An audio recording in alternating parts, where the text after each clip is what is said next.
Welcome, nighttime traveler, to Sleepy Bedtime Stories, your haven of stories and tales to help you sleep. This is the place where traditional tales come to life and accompany you on your journey to rest. But first, tell me where you're listening from tonight and what time it is where you are. I'd love to know if you're joining me from your bed, from a cozy sofa, or perhaps from some corner of the world where you can still feel the spirit of ancient tales. Please leave me a comment. Every message from you is like a fragment of a precious amphora. If you'd like to support this space of peace and relaxation, subscribe and share the channel so that more people can find their refuge here. And now, take a slow, deep breath, because tonight we're going to dive into another thrilling story. The village that breathed to the rhythm of the wind. Chapter 1. When the wind set the pace. Dawn was slowly breaking over the highlands of Galicia, as if the sun itself needed time to awaken amongst the mountains. It was the 23rd of April, 1847, a date the inhabitants of the small village of Villavento would remember for generations, not because of some dramatic event, but because that day marked the beginning of a different understanding of the world around them. Golden light filtered through the low-hanging clouds, illuminating the slate roofs, which glistened with the moisture of the night's dew. A gentle breeze blew in from the west, carrying with it the salty scent of the Atlantic, which lay barely 20 leagues away. The village of Villavento stretched across a rounded hill, its stone houses clustered together as if seeking mutual protection from the harsh weather that lashed those lands for much of the year. No more than 50 souls lived there, families who had inhabited the same soil for centuries, growing rye on the slopes, raising cows in the communal meadows, and living according to the unchanging rhythms dictated by nature. Their ancestors had arrived in those lands in time immemorial, when Celtic tribes inhabited the peninsula, and something of that ancient connection with the earth and the sky remained alive in every gesture, in every decision they made. The wind was their constant companion. It blew in from the sea in winter, bringing mends that rattled the shutters and tore off the weakest roof tiles. In spring it came from the south, warm and perfumed with the scent of the wildflowers that covered the fields.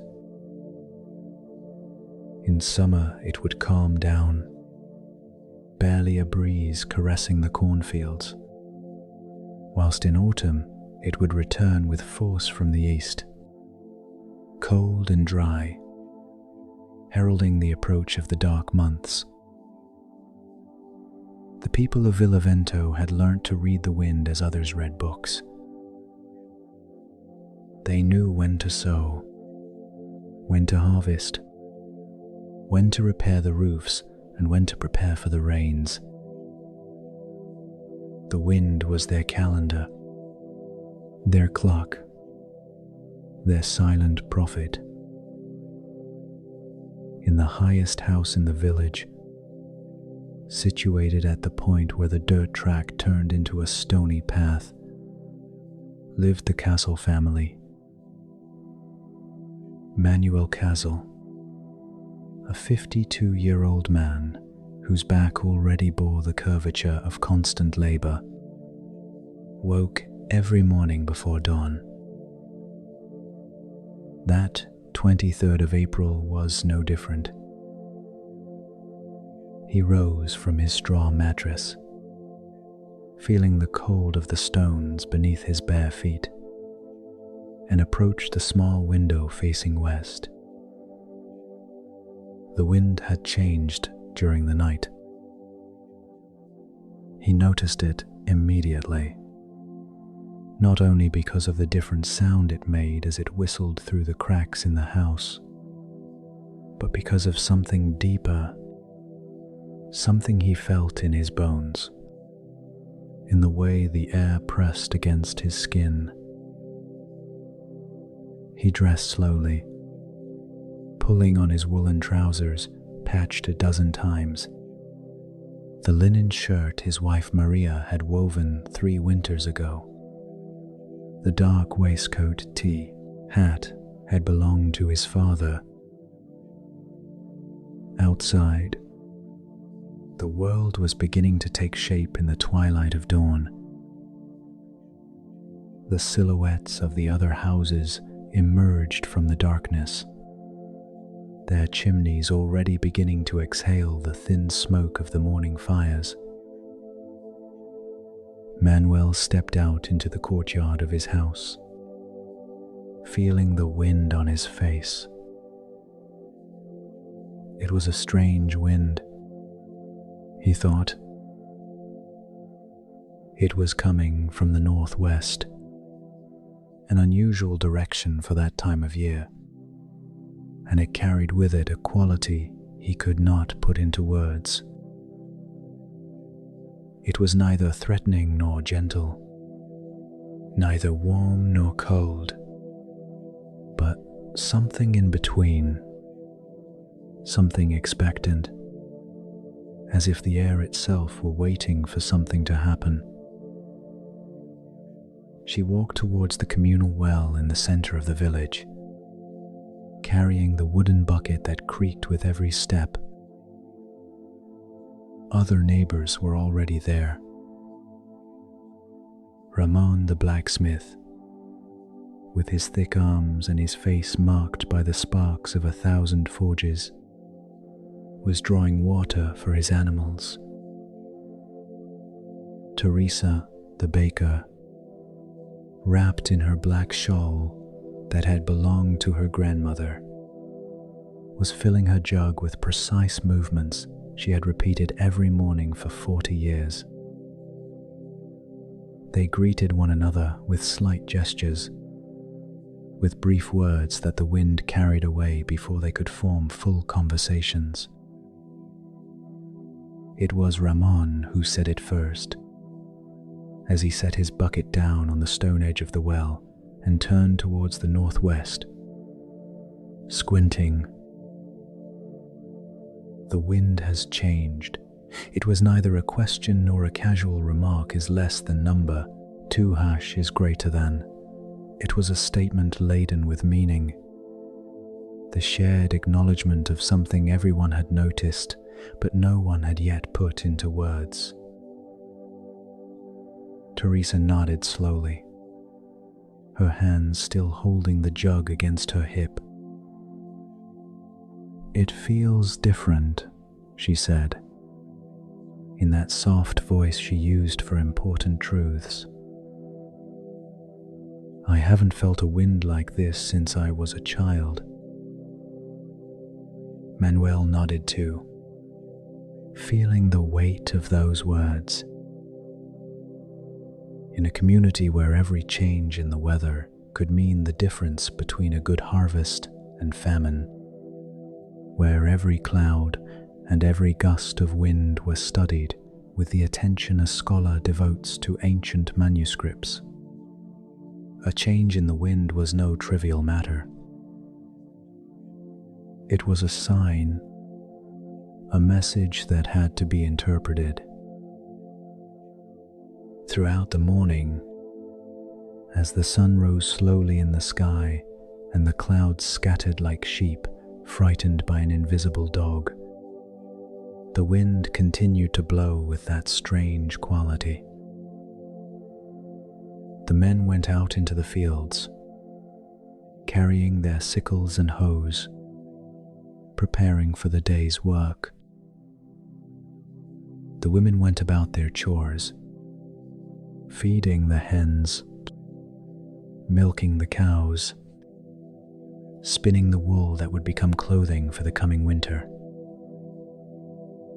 The children played amongst the houses, their shrill laughter mingling with the constant sound of the wind whistling amongst the stones. But everyone was paying attention. Everyone was listening. To understand why the wind was so important in Villavento, one must go back in time, delving into the layers of history that had accumulated like strata of rock in those hills. The region of Galicia, situated at the northwestern tip of the Iberian Peninsula, is greater than had been inhabited since time immemorial. The Celtic castros, circular stone fortresses that still dotted the nearby hills, bore witness to those early communities that had learned to live in harmony with a capricious climate and a land that offered both beauty and harshness. When the Romans arrived in the 1st century BC, they found a people deeply connected to nature, who worshipped gods of the wind, the sea and the earth. Although Romanization brought new customs, new laws, and a new religion, it could not completely erase that ancient understanding of the world. Christianity spread throughout Galicia in the centuries that followed, bringing with it its saints and rituals. But even then, the people of remote villages such as Villavento maintained their ancient practices, their ways of reading the weather, and their ancestral connections with the elements. During the Middle Ages, Villavento had been part of a larger manor, paying tribute to a nobleman whose castle stood 2 days' walk to the east. The peasants worked the land that technically did not belong to them, handing over part of their harvests to the Lord in exchange for protection. But even then, even under the weight of the feudal system, they retained their autonomy in the matters that really mattered: how to plant, when to harvest, how to interpret the signs that nature sent them. The 19th century had brought changes. The Napoleonic Wars had shaken Spain, and although Villavento was too isolated to see French soldiers marching along its roads, the effects of the war had been felt in the form of higher taxes, of young men leaving never to return, and famine when the harvests failed and there were no reserves anywhere. Then came the Carlist Wars, civil conflicts that divided the country between those who supported the Carlist pretender to the throne and those who defended Queen Isabella. Once again, Villavento watched from a distance, but it was not left completely untouched. Some men left to fight, and some never returned. But through all these upheavals, through all the changes of kings and governments, of laws and customs, the wind continued to blow, and the people of Villavento continued to hear it. At midday on that 23rd of April, 1847, Manuel Casal left his hoe stuck in the dark earth of the field he was preparing for the maize sowing. The wind had picked up slightly, and now carried with it the distant sound of something he could not identify. He stood up slowly, bringing a hand to his aching back, and looked towards the western horizon. The clouds had thickened there, forming grey and white layers that moved with unusual speed. They did not look like storm clouds. They lacked that dark, threatening color that precedes heavy rain, but there was something about them that unsettled him. Ramon was working in the neighboring field, pulling stones from the ground to make room for more crops. Manuel called out to him, his voice almost lost in the rising wind. Ramon stopped, wiped the sweat from his forehead with the back of his hand, and walked over in that characteristic way of his, slightly hunched to one side due to a fall from a horse years ago that had never fully healed. "Look at those clouds," said Manuel, pointing westwards. Ramon watched them for a long moment, squinting against the bright sunlight that occasionally pierced the layers of clouds. He was a man of few words, but his silences were always full of thought. Finally, he nodded. "They're moving fast," he said. "Too fast. Have you seen anything like this before?" Ramon scratched the grey beard that covered the lower half of his face, thinking. "My grandfather used to tell stories," he said slowly. "He said that when he was young, there was a year when the wind changed like this. It blew from the northwest for days on end, bringing clouds that moved fast but brought no rain. It was the year of the strange harvests." Manuel knew those stories. Everyone in the village knew them, passed down from generation to generation as treasures more valuable than gold. The year of the strange harvests had been, according to the family chronicles, in 1781, when the rye grew taller than usual and the maize produced double ears. Some considered it a blessing, but the elders of that time had warned that it was unnatural, that when nature behaved strangely, something greater was at stake. The two men stood there for several minutes, watching the clouds drift by, feeling the wind, which now brought a chill uncharacteristic of the season. It was spring, a time of warmth and growth, but that wind had a touch of cold that belonged more to autumn. By the afternoon, as the sun began its slow descent towards the horizon, the whole village had noticed the change. Conversations on the doorsteps centered on the wind, the clouds, and what it all might mean. The children, with that innate ability young people have to sense when adults are worried, played closer to their homes, their voices a little quieter than usual. At the Casal household, Maria was preparing dinner over the open fire in the kitchen. The smoke rose towards the hole in the ceiling, but the shifting wind occasionally blew it back, filling the room with acrid smoke that made the eyes water. Manuel entered, closing the wooden door behind him harder than was necessary to keep the wind out. "The wind is restless," said Maria, without looking up from the pot where she was stirring a stew of potatoes and cabbage.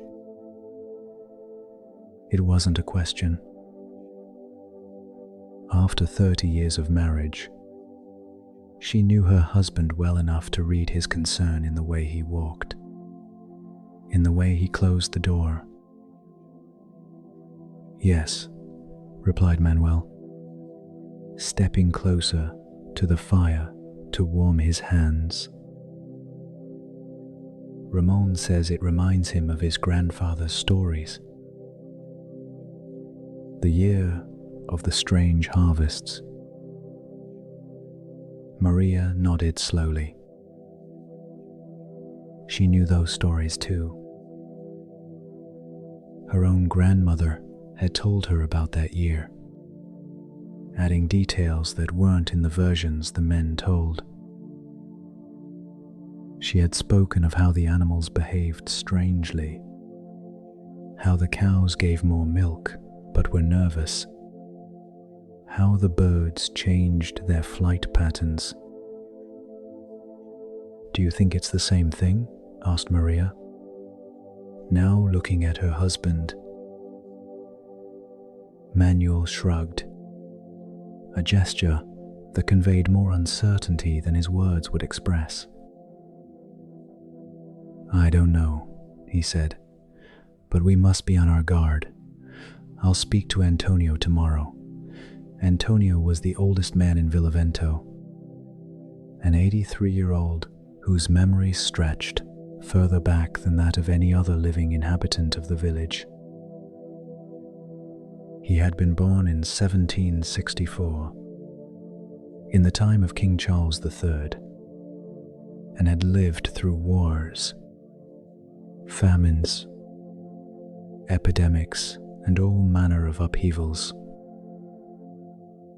If anyone could recall similar weather patterns, it would be him. Night fell over Villavento like a heavy blanket. Families gathered round their fires, ate their frugal suppers of bread, stew, and, if they were lucky, a little bacon or chorizo saved from the previous autumn's slaughter. The children were sent to bed early, curling up under woolen blankets in the lofts where they slept. The adults stayed awake a little longer, speaking in hushed tones, listening to the wind that now howled around the houses with an intensity that had been growing throughout the day. In his small house on the edge of the village, Antonio sat by the fire, wrapped in several layers of clothing despite the heat emanating from the embers. His granddaughter Lucia, a 40-year-old woman who had been looking after him since his wife's death 10 years earlier, poured him some watered-down wine into a clay cup. "The wind is singing loudly tonight," said Lucia, sitting down on the low stool on the other side of the fire. Antonio nodded, his eyes clouded by cataracts, gazing at the dancing flames. "I've heard it before," he said in his raspy voice, weak with age but still clear. "Not exactly the same, but similar. When I was a boy, the wind that brought the changing seasons." Lucia looked at him intently. Her grandfather rarely spoke of the distant past without being asked, and when he did, his words always deserved attention. "What happened that year, Grandad?" The old man took a sip of his wine, letting the warm liquid slide slowly down his throat. His hands trembled slightly, stained by age, marked by the scars of a lifetime of labor. "It was in 1769, he began, his voice taking on that particular tone he used when telling stories. I was 5 years old. That year, the wind came in the spring, just like now. From the northwest, it blew for 30 days and 30 nights without stopping. Is greater than it wasn't a stormy wind. It brought no torrential rain or lightning, but it brought something else. It brought a change. He paused, staring at the embers as if he could see images in their flickering glow. The crops grew differently. The animals behaved strangely. My father said it was as if the earth itself were waking from a long sleep. And after that year, things were never quite the same again. The climate changed slightly. The rains came at different times. The summers were a little warmer, the winters a little milder. Lucia listened, fascinated. She had never heard this version of the story. She knew about the strange harvests, but not about this deeper change her grandfather was describing. Was it something bad, Grandad? Antonio slowly shook his head. Neither bad nor good. Just different. Nature has its own rhythms, its cycles that extend beyond what we see in a lifetime or two. Sometimes it changes, and we must learn to change with it. Is greater than those who resist. Those who insist on doing things exactly as their parents and grandparents did, without paying attention to what the earth is telling them. They suffer. But those who listen, those who adapt, thrive. The wind howled louder outside, making the door rattle and whistling between the roof tiles. Lucia shivered involuntarily, though not from the cold. Do you think it's happening again, Grandfather? Another change? The old man shrugged, a barely perceptible movement beneath his layers of clothing. Perhaps. Or perhaps it's just a strong spring wind, and my old mind is seeing patterns where there aren't any. But it's worth paying attention. It's worth listening.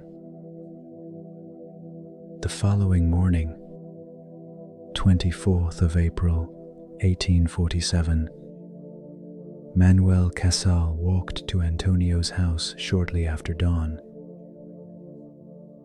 The wind was still blowing, steady and relentless, and the clouds continued to move swiftly across the sky as if in a hurry to get somewhere. Lucia greeted him at the door, wiping her hands on her apron. "Come in," said Lucia. "Manuel, my grandfather is awake. He hardly slept last night, listening to the wind."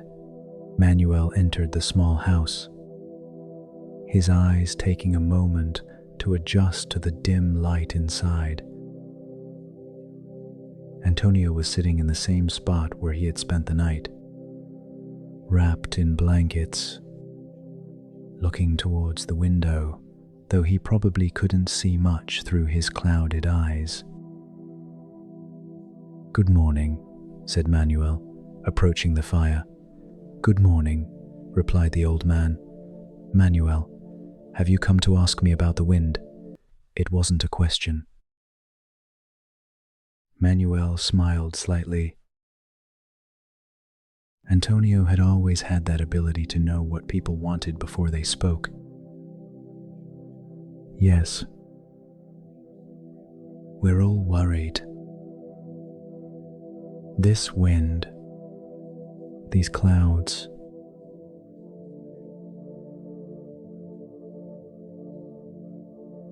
aren't normal for this time of year. Antonio nodded and gestured for Manuel to sit down. I was telling Lucia about the last wind like this, so I remember. It was when I was a child, in 1769. My father took me to the top of the high hill, the one to the north of here, where you can see the mountains in the distance. He told me to look carefully, to remember what I saw, because I was witnessing something I might never see again in my whole life. Manuel listened intently, aware that every word Antonio spoke was a treasure trove of accumulated knowledge. And he told me something else, continued the old man. He told me that our ancestors, those who lived on these lands long before there were churches or nobles or kings, knew things that we have forgotten. They knew that the ear, the breathes, that the climate has long cycles that go beyond the seasons. They knew how to listen not only to the wind that blows today, but to the wind that will come tomorrow, and that of next year. He paused to catch his breath, and Lucia offered him water, which he drank slowly. "What do you think we should do?" asked Manuel. "Observe," said Antonio simply. "Observe and record. Pay attention to everything, to how the animals behave, to how the plants grow, to when the rains come and from which direction, and share what you observe with the others. If this really is a change, if nature is telling us something, we'll need all the knowledge we can gather." Manuel nodded slowly. It made sense. It was what they had always done, in reality, but perhaps now they needed to do it more consciously, more deliberately. Over the following days, the wind continued to blow from the northwest. It was not a stormy wind. It brought neither torrential rain nor hail, but it was constant, persistent, as if it had a purpose known only to itself. The people of Villavento began to observe more closely and to talk amongst themselves about what they were noticing. Teresa the baker noticed that her dough was rising differently, faster and higher than usual. Ramon the blacksmith noticed that the sparks from his forge were flying in unusual directions, even when he was working in his closed shed. The children reported that the birds were building their nests in different places, lower down in the trees than they used to. On the 5th day of the constant wind, 26 April, something extraordinary happened. Manuel was working in his field when he saw something that made him stop and stare in amazement. A flock of cranes was flying over the village, but not in their usual V formation that everyone knew. They were flying in circles, large circles that covered the whole village, descending slowly as if they were going down an invisible staircase in the sky. He dropped his hoe and ran towards the center of the village, shouting for others to come and see. Soon, almost the whole village had gathered in the open space in front of the church, looking up as the cranes continued their circular dance in the sky. There must have been over 100 birds, perhaps 200, their cries filling the air, mingling with the constant sound of the wind. Father Sebastian, the priest of the little church in Villavento, also came out to watch the spectacle. He was a young man, barely 30 years old, who had arrived in the village only 2 years earlier from the seminary in Santiago. At first, he had found it difficult to connect with his parishioners, accustomed as they were to the old ways, to mixing Christianity with beliefs older than the church itself. But gradually he had learned to respect their customs, to see the wisdom in their understanding of nature. "It's a sign," murmured someone in the crowd. "But of what?" cared another. No one had an answer. The cranes continued their dance for nearly half an hour, and then, just as suddenly as they had begun, they reorganized themselves into their usual V formation and flew north, gradually disappearing into the distance. The silence that followed was profound, broken only by the steady wind that continued to blow. That evening, there was a gathering at Antonio's house. It wasn't something officially planned, but simply happened. Is greater than people began to arrive after dinner. First Manuel and Maria, then Ramon and his wife Rosa, Teresa with her eldest son, and others. Soon the little house was full of people, all huddled around the fire, sitting on stools, benches, and on the floor. Antonio welcomed them all with his quiet hospitality. Lucia prepared herbal teas for everyone, serving the earthenware cups with expert hands. When everyone had settled in, when the murmur of conversation had died down, Antonio began to speak. "We've all seen the cranes today," he said. "We all sense that something is happening. I don't know exactly what it is, but I do know this: our ancestors left us knowledge for moments like this." He paused, coughing slightly, and Lucia offered him some water. "In ancient times," he continued, "before the Romans came, before Christianity reached these lands, our Celtic ancestors lived in deep harmony with nature. They did not dominate it. They did not try to control it. They listened to it. Is greater than they had the Druids who could read the signs, who understood the cycles of the earth and the sky." Father Sebastian shifted uncomfortably in his seat. This sort of talk about pagan times sometimes made him nervous, but he refrained from interrupting. "That knowledge didn't disappear completely," Antonio continued.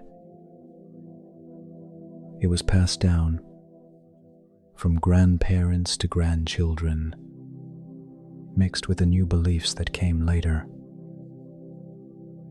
My grandfather taught them to me, and his grandfather taught them to him. And now I must share them with you. Everyone leaned forward, listening intently. The earth has its rhythms, said Antonio. There are short cycles we all know, the seasons of the year, the phases of the moon. But there are also longer cycles that last for decades or even centuries. Our ancestors knew them. They tracked them by observing the stars, is greater than the behavior of animals, weather patterns.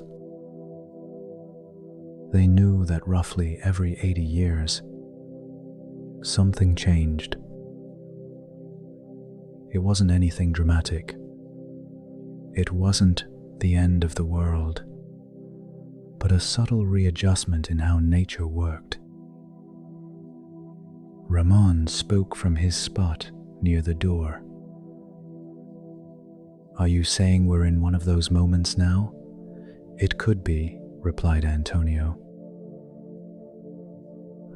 The last change was in 1769, 78 years ago. The timing fits. And the signs are all here, the northwesterly wind, the fast-moving clouds, the animals behaving strangely, the cranes dancing in circles.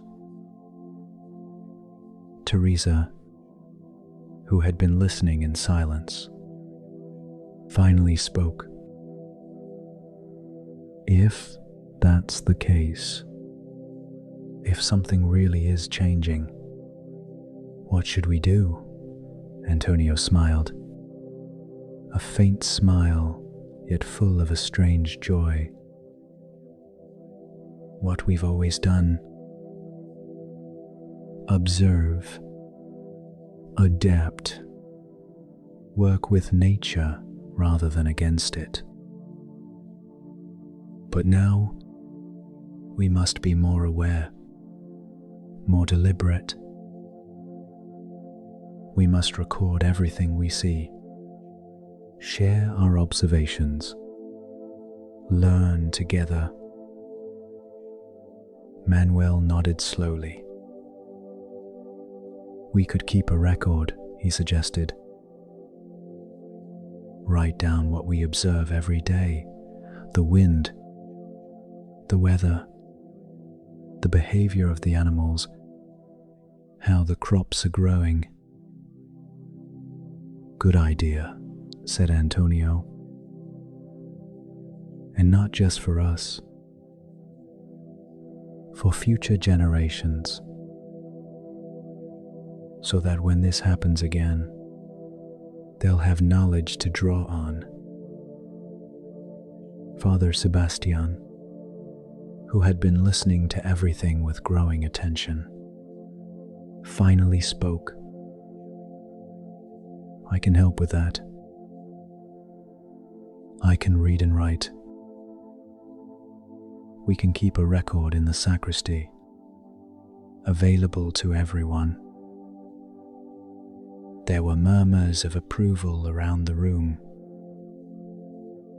The idea of combining ancient wisdom with new methods, of keeping a written record rather than relying solely on oral memory, seemed to bring together the best of both worlds.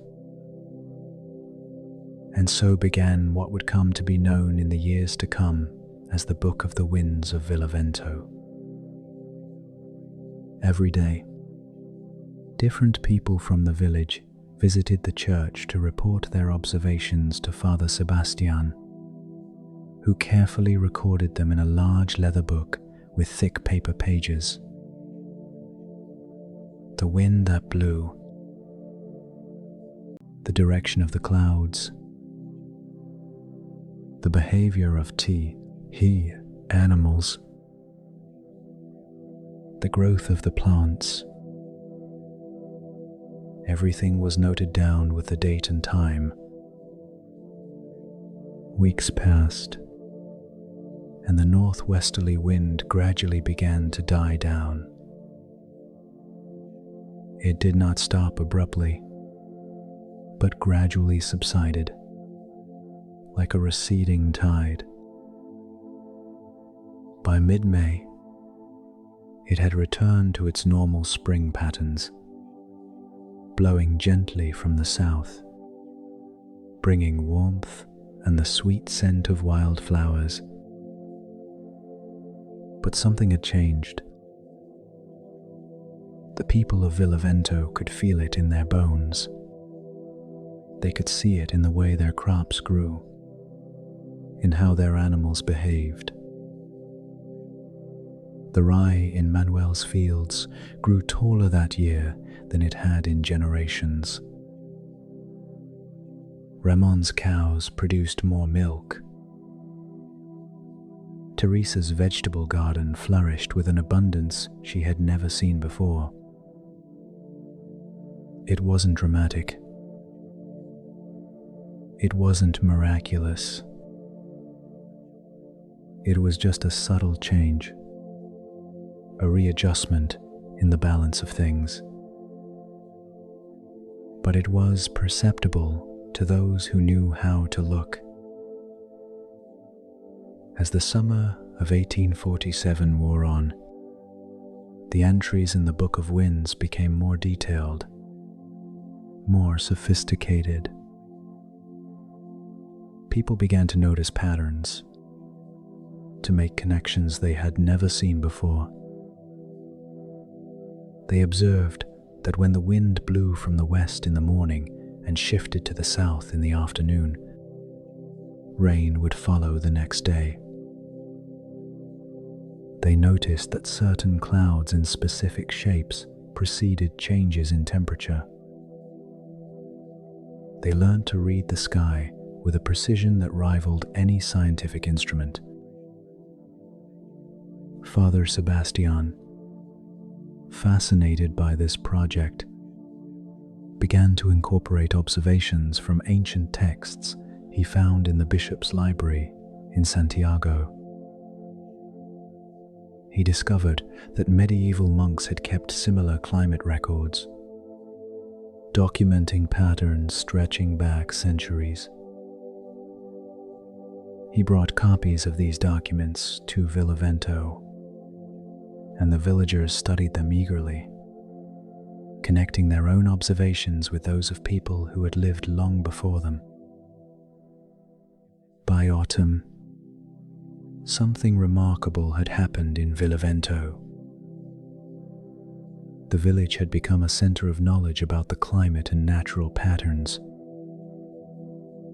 People from neighboring villages began to visit, curious about the famous Book of the Winds, wanting to learn the methods the inhabitants of Villavento had developed. Antonio, now frailer due to his advanced age, spent his days sitting by the fire, receiving visitors who came to listen to his stories and to learn from his accumulated wisdom. He had become an almost mythical figure, the guardian of ancient knowledge who had guided his community through a time of change. One October afternoon, when the chestnut leaves had turned golden and the air had that distinctive autumnal chill, Manuel visited Antonio. The old man was dozing by the fire, and Lucia motioned to Manuel to sit down quietly so as not to wake him. But Antonio opened his eyes, smiling faintly. "Manuel," he said in his raspy voice, "come, sit with me." Manuel settled into his usual spot, feeling the warmth of the fire on his face. "How are you feeling today, Antonio?" "Tired," admitted the old man, "but happy. I've lived to see another change, another transformation of the earth. Not many are that lucky." They remained silent for several minutes, listening to the crackling of the fire and the gentle wind blowing outside. "The Book of Winds," said Antonio at last. "It's more than I expected. Not just a record, but a connection, a way of linking the past with the present, of honoring the knowledge of our ancestors whilst creating something new." Manuel nodded. "It has changed the way we see the world. We no longer just react to what happens, but try to understand why it happens." "Exactly," said Antonio, his eyes shining with a clarity that belied his frail body. "And that understanding, that deep connection with the land, is what has kept us here for generations. We are neither great nor powerful. We have neither riches nor vast lands. But we have this: we know our land. We listen to the wind. We read the signs that others do not see." The sun began to set, filling the small room with a golden light that made everything seem suspended in amber. Manuel knew he had to go home, that Maria would be preparing dinner. But something kept him there. Something in the way Antonio spoke that made him feel these words were important, that they had to be heard and remembered. "When I am gone," continued Antonio, his voice now little more than a whisper, "the book will live on. New generations will add to it and learn from it. And when the next great change comes, in 70 or 80 years, they will have this knowledge to guide them. That makes me happy, knowing that something will continue beyond me." Manuel felt a lump in his throat. He had known Antonio since he was a child. The old man had been a constant presence in his life, a source of wisdom and guidance. The idea of a world without him seemed strange, impossible. "Don't talk like that," said Manuel. "You still need us here." Antonio smiled. "The wind blows as it must," said Manuel. "We cannot stop it or change it. We can only learn to live with it, to move with its rhythm." The days grew shorter as winter approached. The first frosts arrived in early November, covering the fields with a glistening layer of hoarfrost that vanished when the morning sun touched it. Is greater than the people of Villavento prepared for winter as they always had, stocking up on food, repairing roofs, ensuring their animals had proper shelter. But this year there was something different. There was a sense of confidence, a feeling of being prepared not only for the coming winter, but for whatever changes it might bring. The Book of the Vientos had grown thick with observations, and people consulted its pages regularly, looking for patterns to help them make decisions. Antonio passed away in the first week of December, 1000 847. In his sleep, peacefully by the fire he loved so much, Lucia found him in the morning, still wrapped in his blankets, a faint smile on his face as if he were dreaming something pleasant. The whole of Villavento attended his funeral. Father Sebastian conducted the Mass in the small stone church, but it was Manuel who spoke afterwards, not inside the church but outside, under the grey December sky, with the wind blowing gently from the west. Antonio taught us to listen, said Manuel, his voice strong despite the emotion he felt. Not just with our ears, but with our hearts, with our deepest raw standing.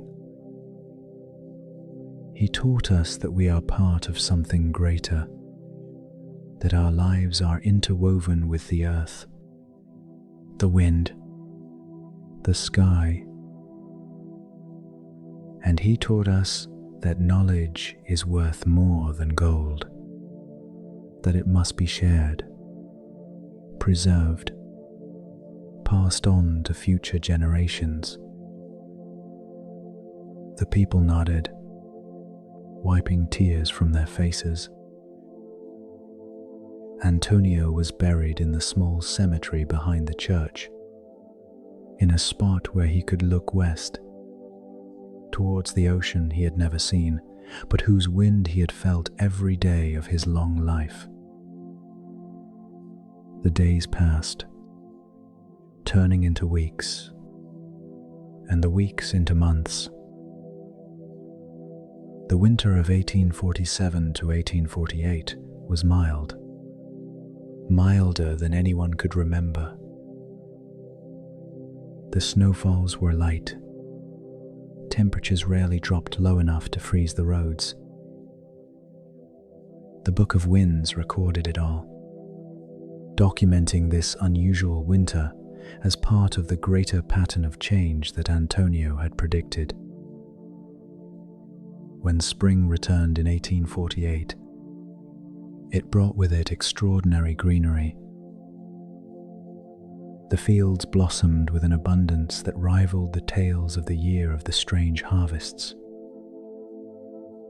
The fruit trees were laden with blossom, promising a bountiful harvest in the autumn. The animals, as if sensing this abundance, had more young than usual. Villavento prospered, not in any dramatic way.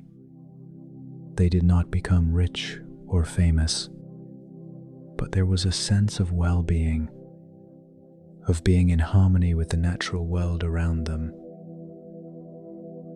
The Book of the Winds had become the heart of the community, a symbol of their connection to the land and to the accumulated knowledge of their ancestors. People from neighboring villages continued to visit, and gradually began to create their own books, inspired by Villavento's example. A network of knowledge began to spread across the region, connecting communities that had previously been isolated, sharing observations and discoveries. Manuel, now recognized as one of the village leaders, worked with Father Sebastian to organize quarterly meetings where representatives from different villages could share what they had learnt. These meetings were held in Villavento, in the open space in front of the church, and had become important events, eagerly anticipated. One summer afternoon in 1849, almost 2 years after that first day when the wind had changed, Manuel found himself in the very spot where Antonio used to sit, looking out of the window towards the west, There was something comforting about that place, as if he could still feel the old man's presence there, watching, smiling approvingly at everything that had grown from his teachings. The wind blew gently in from the sea, carrying the salty scent that Manuel had known all his life. The clouds drifted slowly across the sky, white and fluffy, in no hurry. It was a perfect summer's day, the sort of day that made one feel grateful to be alive, to be part of this beautiful and complex world. He thought of all that had changed in those 2 years. They weren't dramatic hangers. They weren't the sort of things that would appear in the history books that scholars wrote in the big cities. But they were important, deeply important to the people who lived here, who worked this land, who listened to the wind. They had learnt that change was not something to be feared, but something to be understood, anticipated, embraced. They had learnt that the knowledge accumulated over generations was invaluable, but that it also needed to be added to, expanded, adapted to new circumstances. They had learnt that community, sharing, cooperation, were stronger than any individual working alone. And above all, they had learned to listen to the wind blowing, the signals nature sent, the wisdom that came from paying close attention to the world around them. The sun began its slow descent towards the horizon, painting the sky in shades of orange and pink. Manuel rose from his spot by the window, feeling the familiar ache in his back that never quite went away. His greater than it was time to go home, to Maria, who would be preparing dinner, to the comforting family routine of everyday life. But as he walked along the dirt track towards his house, he felt something he could only describe as gratitude. Gratitude for this land, for this life, for the privilege of having known Antonio and of having been part of this moment of transformation. Gratitude for the wind that kept blowing, that would continue to blow long after he had go, nay, carrying with it the stories and knowledge of all the generations who had lived and died in this place.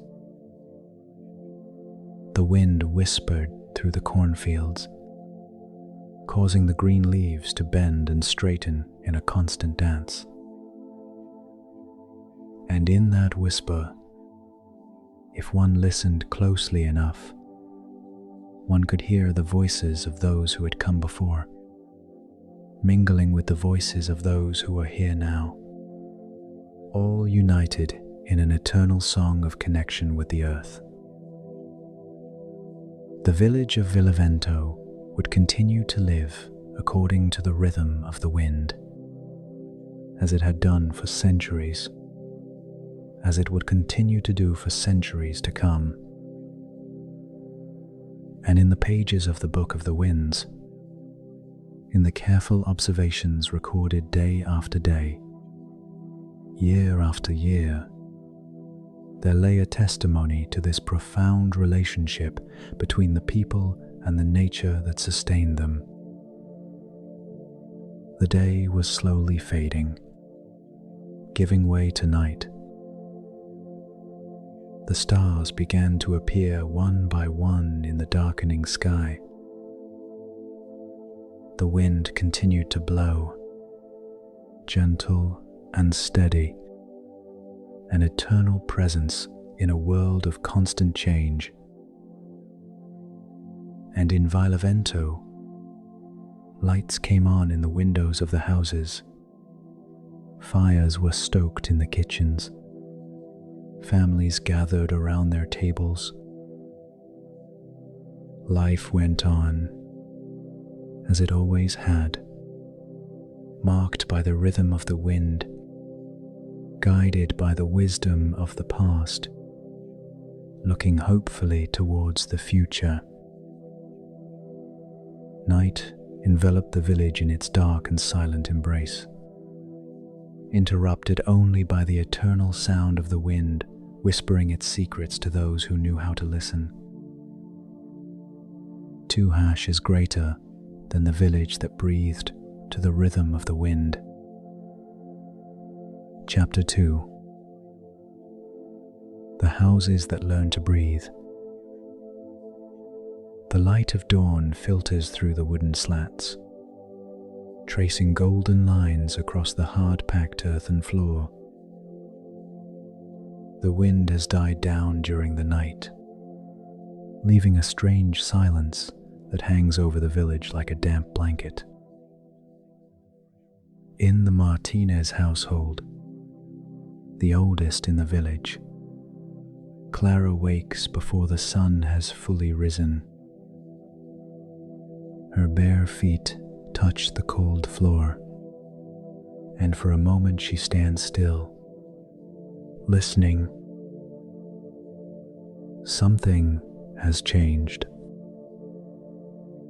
The air inside the house feels different, lighter, as if the house itself had breathed out during the night. Outside, the first crows of the roosters break the silence. Smoke begins to rise from the stone chimneys, slender columns dissolving into the sky, still tinged with purple. Clara wraps herself in her woolen shawl and steps out into the small courtyard where wild herbs grow amongst the stones. She looks at her home from outside, as if seeing it for the first time. The adobe and stone walls, cracked by the passing of the years, seem to breathe with her. It is not her imagination. There is a rhythm, an almost imperceptible movement, an expansion and contraction that accompanies every gust of breeze. The elders spoke of this. They said that the houses in the village were no ordinary buildings, that they had been built with ancient knowledge, a wisdom passed down from generation to generation without words, only with hands and instinct. They said that the houses learned from those who lived in them, that they absorbed their rhythms, their breaths, the constant pulse of life within their walls. Clara had never fully understood these words until now, until this morning, when the wind seems to have awakened something dormant in the very structure of her home. The village stretches across the mountainside like a living organism, each dwelling connected to the next by dirt paths that wind through the orchards and farmyards. From above, it looks like a bird's nest woven from the earth's materials: mud, straw, stone, wood. Everything comes from the immediate surroundings, of the mountain that sustains them and the valley that opens out before them. The houses have not been imposed upon the landscape, but have grown out of it, as if they were natural extensions of the rocks and trees. In the year 1872, when the first inhabitants arrived here, fleeing the droughts that ravaged the lowlands. They found a valley sheltered by mountains, where the wind blew with a constancy that seemed supernatural. There was no water in abundance, but the wind carried with it the moisture from the distant ocean, condensing it into mists that watered the pastures and filled the small streams that sprang from the rock.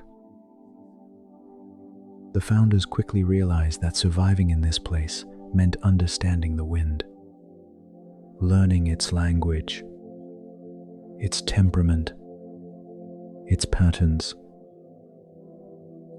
The first houses were simple shelters dug into the hillside, making use of the natural rock formations.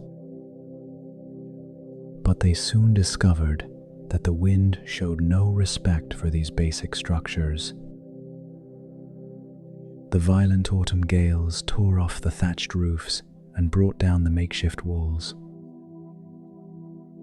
It was then that old Sebastian appeared, a traveling builder who had roamed the mountains for decades, building homes in the most inhospitable places.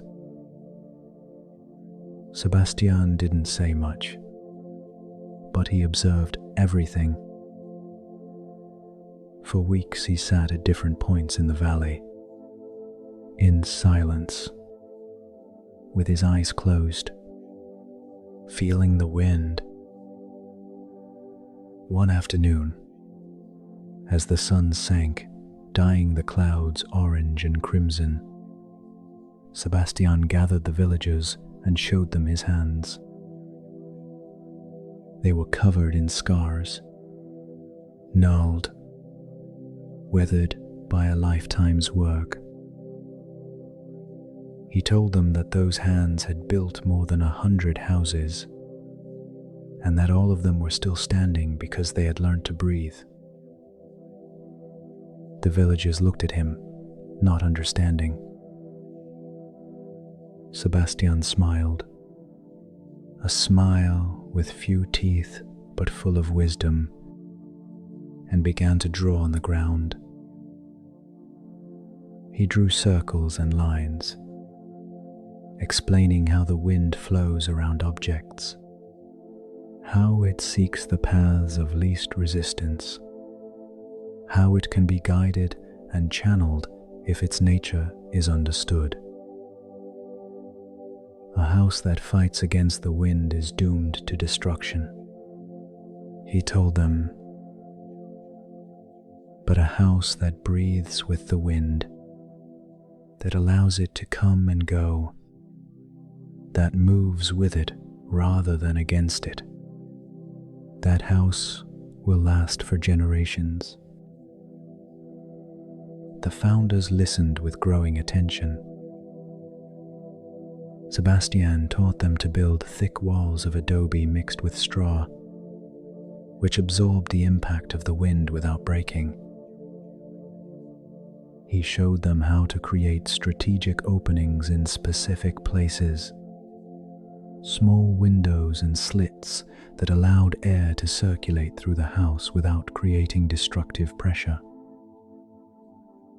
He explained that the roof should be neither flat nor too steep, but should have a gentle curve that allowed the wind to glide over it like water over a stone in a river. Over the following months, the village was transformed. Houses began to spring up following Sebastian's principles, each adapted to its specific location on the hillside. The houses on the upper part, where the wind was strongest, had thicker walls and smaller windows.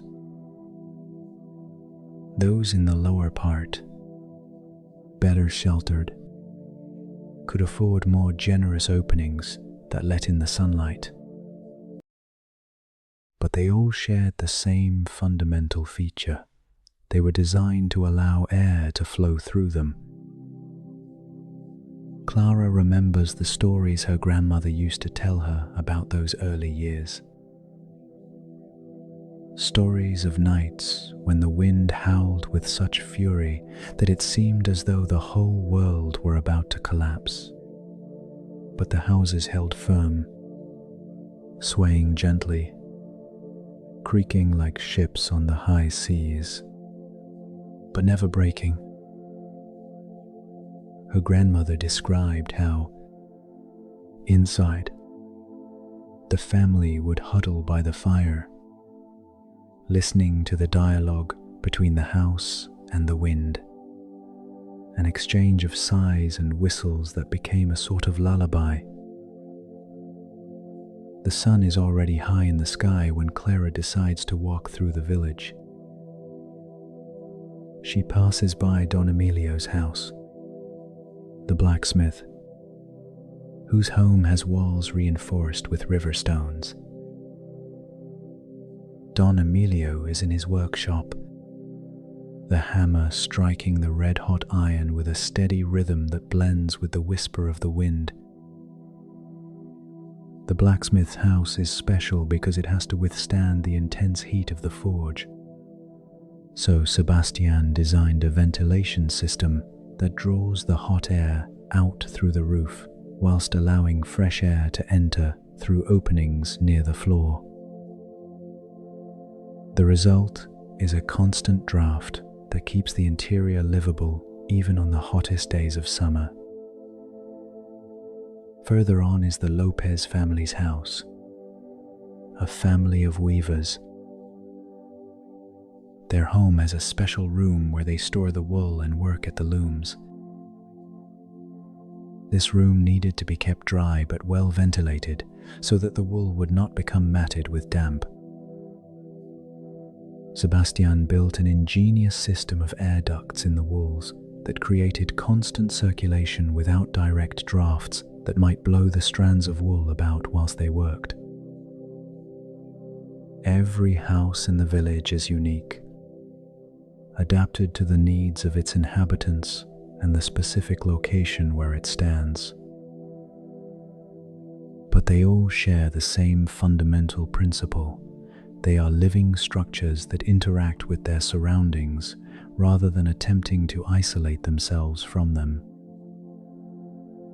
The thick adobe walls act like lungs, absorbing moisture when the air is saturated and releasing it when it is dry, thus maintaining a constant balance inside.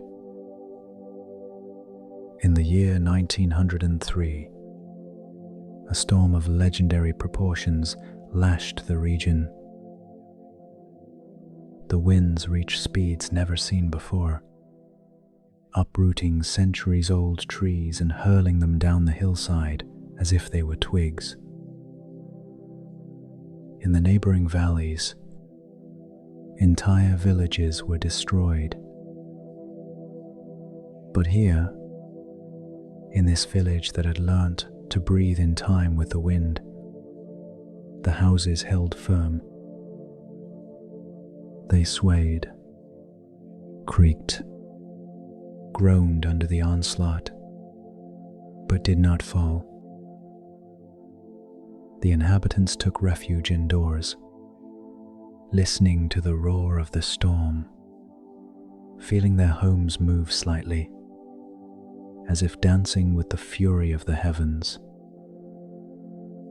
When dawn broke and the storm receded, leaving an almost deafening silence, the inhabitants emerged from their homes and looked at one another with amazement and gratitude. A few roof tiles were missing. Some windows needed repairing, but not a single house had collapsed. It was then that they fully understood Sebastian's wisdom. The old builder had passed away years before, but his legacy lived on in every wall, in every beam, in every carefully placed stone. Clara arrives at the central square, where the community hall stands, the largest of them all. This is where the village gathers for celebrations, important decisions, times of mourning and joy. The community hall was the last building Sebastian constructed before his death, and in it he poured all his knowledge. The roof is a marvel of simple yet effective engineering, with interlaced beams that distribute the weight evenly whilst allowing air to circulate freely beneath the roof. Inside, light streams in through windows strategically placed to catch the sun throughout the day, moving across the walls like a living thing. There are wooden benches polished by generations of use, a long table where meals are shared on festive days, and a central stone hearth whose smoke rises through a chimney that never allows stale air to accumulate in the room. One of the most remarkable features of the village houses is how they regulate the temperature. In summer, when the sun beats down fiercely, the thick adobe walls absorb heat during the day but release it slowly at night, keeping the interior cool. In winter, the process is reversed. The walls absorb heat from the fire and from the sun when available, and retain it during the long cold nights, creating a comfortable environment without the need to burn large quantities of firewood. Wind plays a crucial role in this system.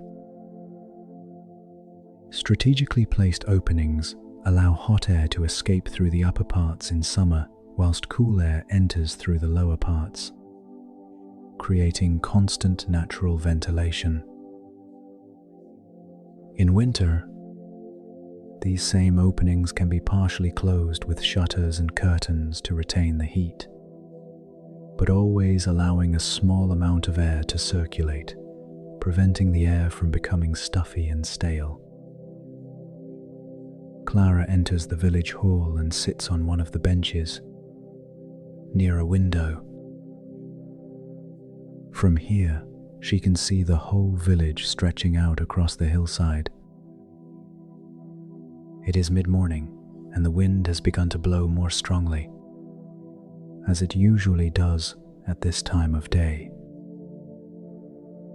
She watches as the small cloth flags hanging from some of the houses flutter rhythmically, how the smoke from the chimneys drifts towards the east, how the leaves on the trees whisper in constant conversation.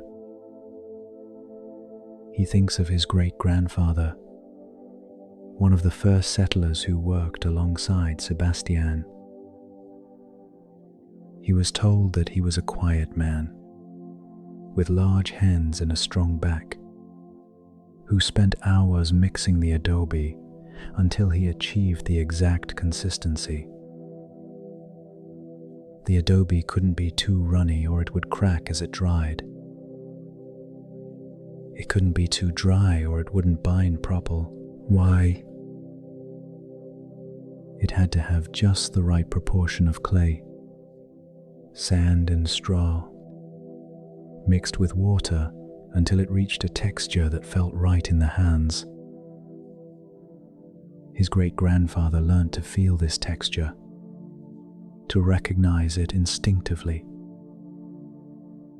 He also learned to read the wind, to predict when a storm was coming by observing the behavior of the birds and the color of the sky at dusk. He passed this knowledge on to his son, who in turn passed it on to Clara's father, and so the knowledge was passed down from generation to generation, not through books or written instructions, but through doing, through observing, through feeling.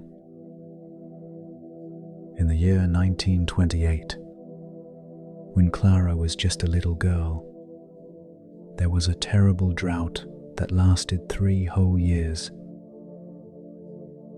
The streams dried up, the grass turned yellow and brittle, and families were forced to carefully ration every drop of water. Yet even in those difficult times, the houses continued to provide shelter and comfort. The thick walls kept the interior cool during the scorching days, and the ventilation design allowed air to circulate without the need to throw doors and windows wide open, which would have let in the dust constantly stirred up by the wind. During those years, Clara learned another lesson about houses that breathed.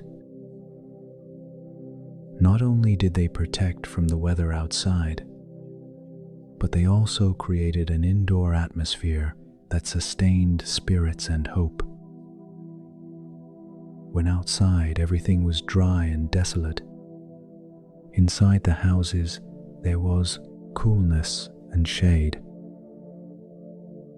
Families would gather indoors during the hottest hours, sharing stories, knitting, repairing tools, keeping community life alive even when the outside world seemed hostile. The sound of the wind changes subtly, and Clara recognizes the pattern. It is the early afternoon wind that comes from the northwest and carries with it the scent of wild mountain herbs. This wind is different from the morning wind, which comes from the east and smells of damp earth, and different too from the night wind, which descends from the peaks carrying the cold and the scent of pine trees. The houses respond to each of these winds in a different way. The morning wind enters gently through the east-facing windows, awakening the house with its freshness. The afternoon wind, stronger and warmer, is channeled through the upper openings so as not to disturb the interior. The night wind, cold and steady, is filtered by shutters and curtains, allowing for the necessary ventilation without cooling the room too much. There is a deep understanding in all this, an understanding of natural patterns that goes beyond mere observation. It is knowledge that is ingrained in the bones, in the hands, in the way one walks and looks at the sky. The village children grow up with this knowledge, absorbing it without realizing it, learning to read the wind before learning to read words. Clara remembers when her father taught her to listen to the house. She was barely 6 years old, and he took her up to the loft one windy afternoon. There, amongst the dark beams and the smell of old wood, he asked her to close her eyes and listen. At first, she could only hear the whistling of the wind outside, but gradually she began to make out other sounds, the soft creaking of the beams settling under the pressure of the wind, the whisper of the air passing through the cracks between the boards, the low, constant hum that seemed to emanate from the walls themselves. "It's as if the house were singing," whispered his father. "Every house has its own song," he continued, "determined by its shape, its location, the materials it is built from, is greater than, if you listen carefully. You can tell if the house is well, if it needs repairs, if something is changing. A new crack will create a high-pitched whistle. A loosening beam will produce an irregular creak. Learn to listen, and the house will tell you what it needs. Since then, Clara has been listening, not just to her own house, but to all the houses in the village. Each one has its own voice, its own character. Don Emilio the blacksmith's house has a deep, resonant tone, reinforced by the thick stone walls. The house of the Lopez sings in higher, lighter tones, thanks to the wood that predominates in its construction. The communal house has the most complex voice of all, a symphony of sounds that changes depending on where in the room you listen from.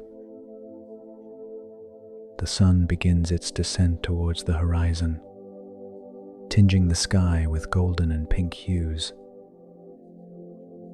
Clara leaves the community house and begins to walk back home.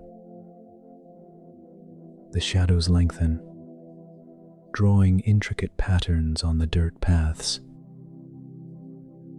The wind has died down a little, as it often does at dusk, that moment of transition between day and night when everything seems to pause briefly.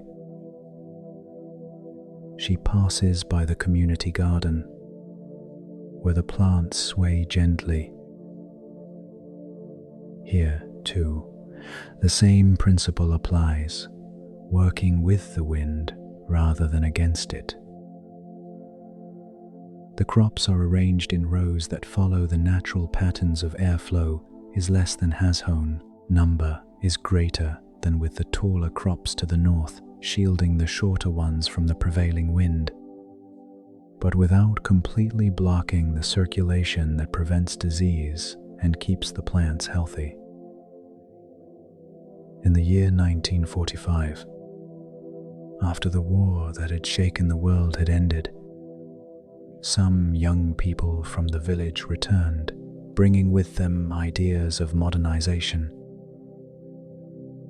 They had seen cities with buildings of concrete and steel, houses with large windows and flat roofs. They proposed that the village should modernize, that it should abandon the old ways and build in the style of the cities. The elders listened to these proposals with respect, but also with concern. They were not opposed to change on principle, but they knew the wisdom embodied in the existing houses. They proposed an experiment to build a new house following modern designs, alongside one built using traditional methods, and to see how they fared over the course of a full year. The young people accepted enthusiastically. For months, they worked on their modern house, with thin brick walls covered in cement, large glass windows, and a flat concrete roof. It was, without a doubt, an impressive structure, unlike anything the village had ever seen.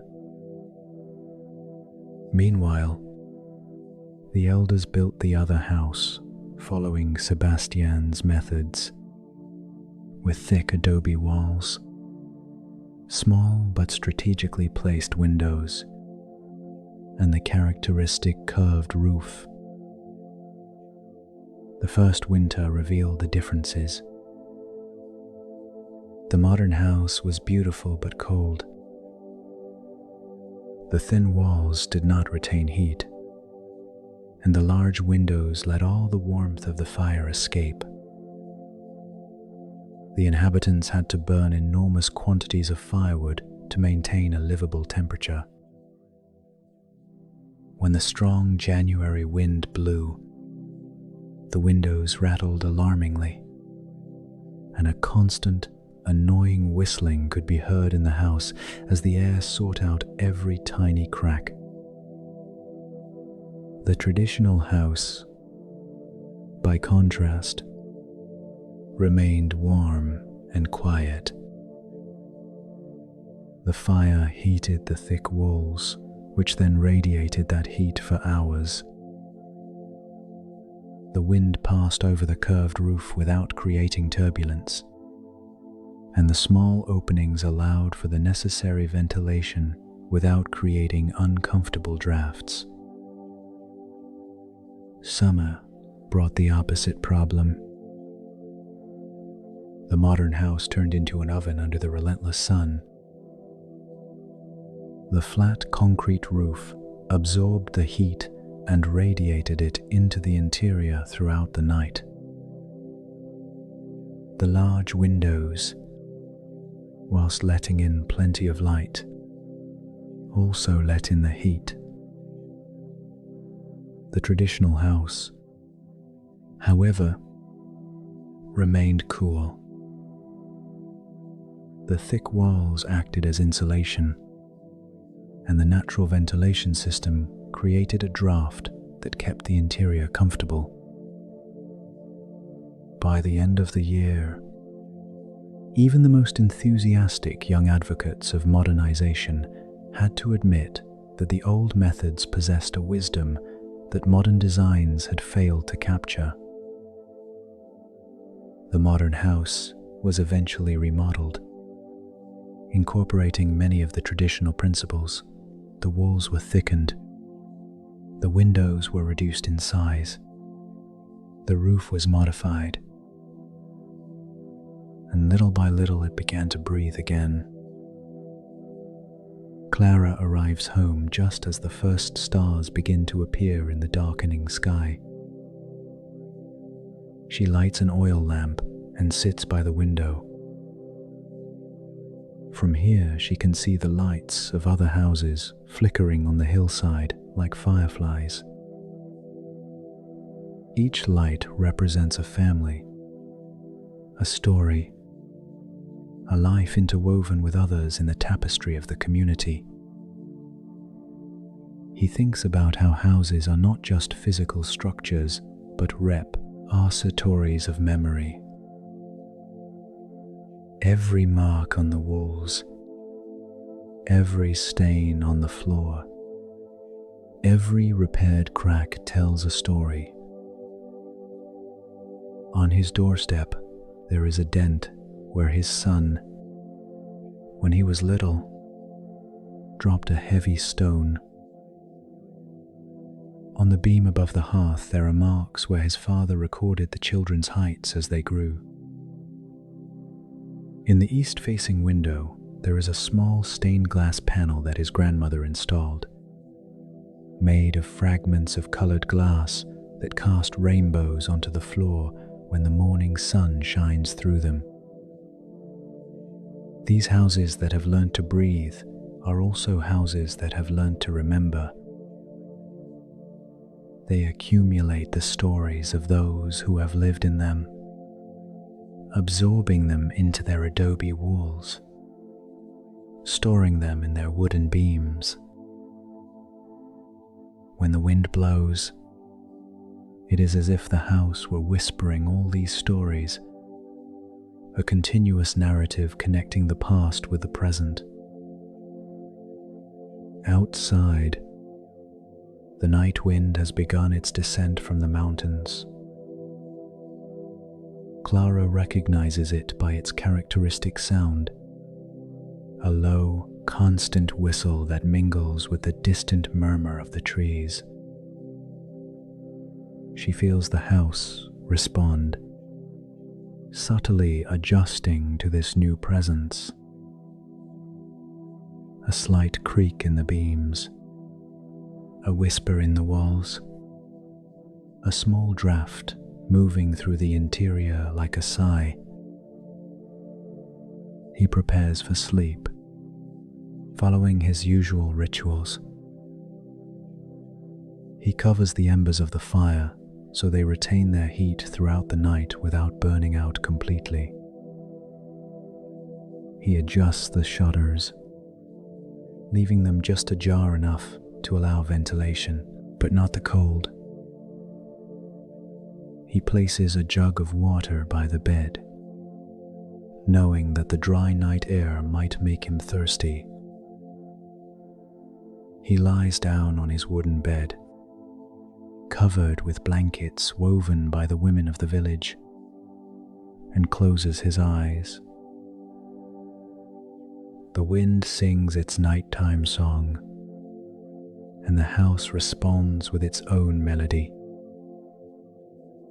It is an ancient dialogue, as old as the village itself, a constant exchange between the built and the natural, between human shelter and the elemental forces of the world. In the darkness, Clara can feel the house's breath. It is neither imagination nor metaphor. It is real. The house inhales when the wind presses against its walls, and exhales when the wind passes. This constant rhythm, this shared breathing between structure and element, creates a sense of deep security, a connection to something greater than oneself. Think of all the generations who have slept in this house, in this very room, perhaps in this very bed. Think of the storms that have passed, of the quiet nights and the stormy ones, of the births and the deaths, of the joys and the sorrows these walls have witnessed. Everything is contained here, in the silent memory of the house. The wind picks up slightly, and Clara hears the familiar creaking of the beams settling. It is a comforting sound, a confirmation that the house is alive, that it is responding, that it is doing its job of protecting and sheltering. There is no alarm in these sounds, only the reassurance of a system functioning as it was designed to function. She recalls a conversation with her grandfather many years ago. He explained to her that houses are no different from living bodies. They need to breathe to stay healthy. A house that is completely sealed, with no air circulation, becomes unwell.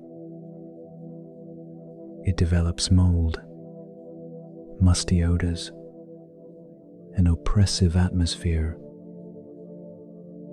But a house that breathes, that allows air to flow, stays fresh and clean.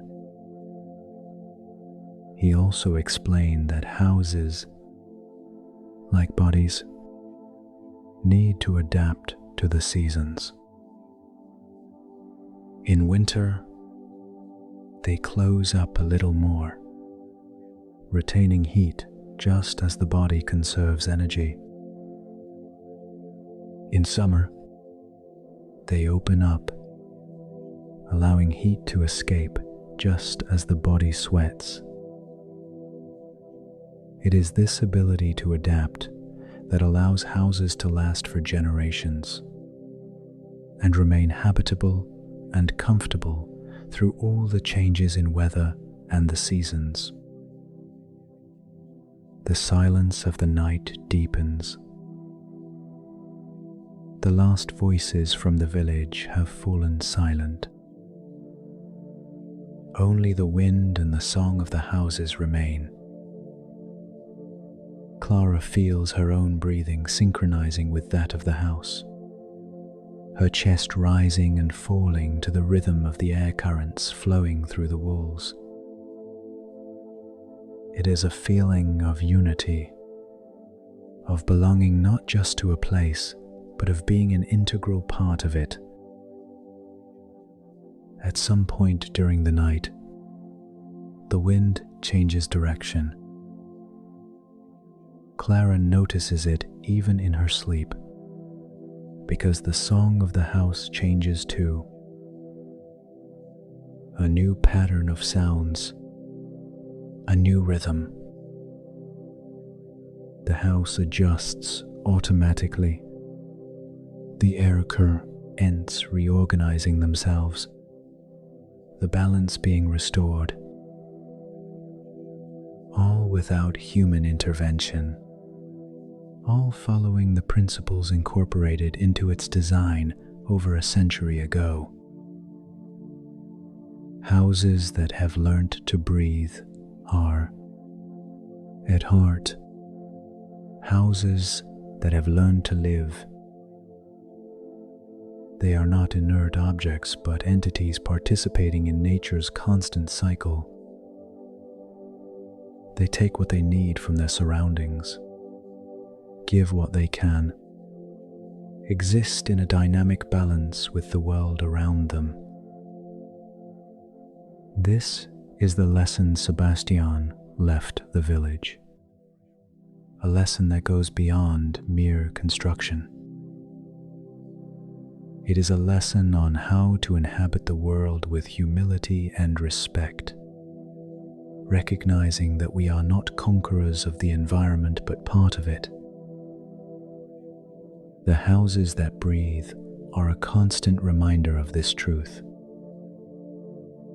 Every time the wind blows, every time the walls shift ever so slightly, every time the air flows gently through the carefully designed spaces, the lesson is repeated. We are connected. We are part of something greater, and our survival depends on understanding and respecting that connection. Clara sinks deeper into sleep, wrapped in the embrace of the breathing house.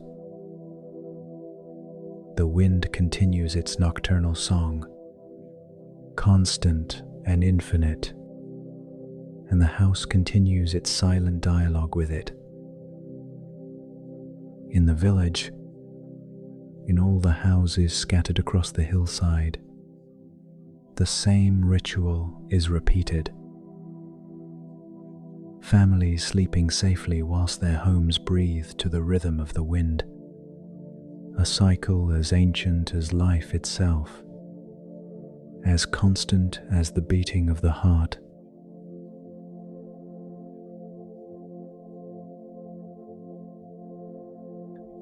Release the tension in your forehead. Relax the muscles around your eyes. Let your arms rest completely, heavy and warm at either side of your body. Your breath now flows naturally, like gentle waves lapping at the shore and receding effortlessly. The stories you have heard tonight slowly fade away, becoming distant whispers that you no longer need to follow.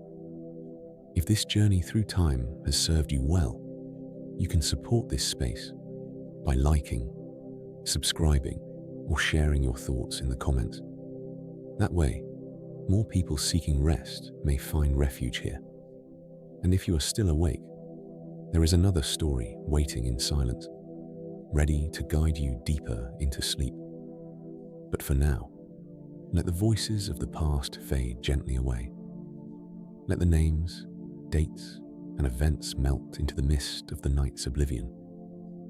The story can wait until tomorrow. Close your eyes. Let go of everything.